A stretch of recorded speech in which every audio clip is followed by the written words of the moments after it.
Congratulations! It's a double-double celebration dito guys sa Taurus Prime. Ang pinaka-main branch nila kay Nestle Refreshing. So they're celebrating 5th year anniversary. And of course, ang ilang grand opening sa second branch of their Taurus nga cafe guys. So ating kitaon guys, mo sa company na.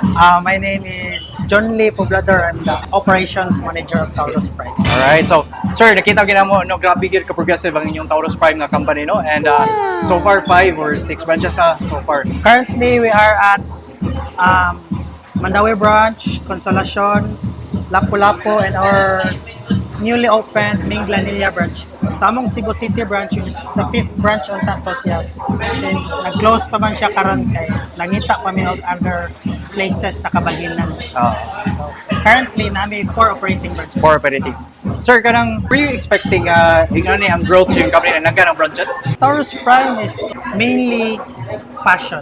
It started out as a vision, as a concept na mo-cater mi sa tanan riding community sa Cebu. Ganahan mi na if part ka sa community, then musulod ka sa ka shop na anatanan imong need.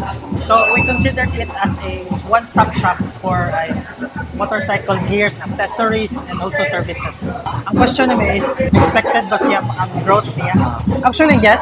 Ang among branches, depende po siya sa market needs. So, let's say for example, among Minglanilla branch, naaman may mga customers na mangyo sila na naabang may mas doon na branch, naabang may sarani. So, ito, among set up ang south area na branch. So, itong among ginakater ang mga south customers. So, moto, namin new branch na, which is Minglanilla branch. Okay. Sir, you actually mentioned ka na one-stop shop. Mo ano ba na siyang edge or unsa ba yung pinaka-edge sa Taurus Prime? Ngano ang tao, wari man sa Taurus Prime? Actually, it's one of the edge currently. So, amo naman ang i-convert as ang retail shop naman as a lifestyle shop. So, as stated earlier, amo na nang i-incorporate of Taurus Cafe. So, dili lang kay puro ra pang motorcycle. So, naapod may mga coffee. Currently, nag-make me of drinks which is sa mga sikat karon which is matcha series, bisco, complete line po daw ang coffee.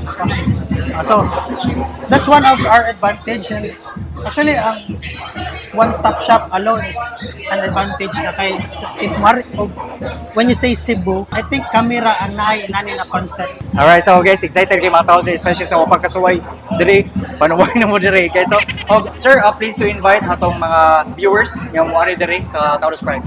Guys, mga boss, I'd like to invite everyone sa ang existing branches, which is currently we have 4 existing branches.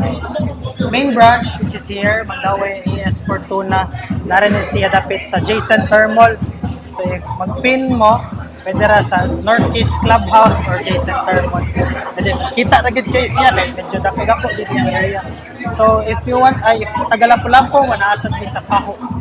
So, ignaog mo sa first bridge na stoplight niya, makita gid mo. Sa among Consolacion branch, located siya sa inside the fuel na gasoline station. So, across na siya SM siguro, unahan lang gamay. Lastly, among Minglanilla branch, located siya sa padulong na siya sa Anjo World. Ara na siya below sa stoplight for Anjo World. Sir, thank you so much for your time, and again, God bless and congratulations. Thank you. We will try their signature drinks. This is El Matador. So aton to kilawan guys. Tuwan siya kasi guys, nice. Secret na may ingredients sa guys. Okay, of course. Para di makulisong ba.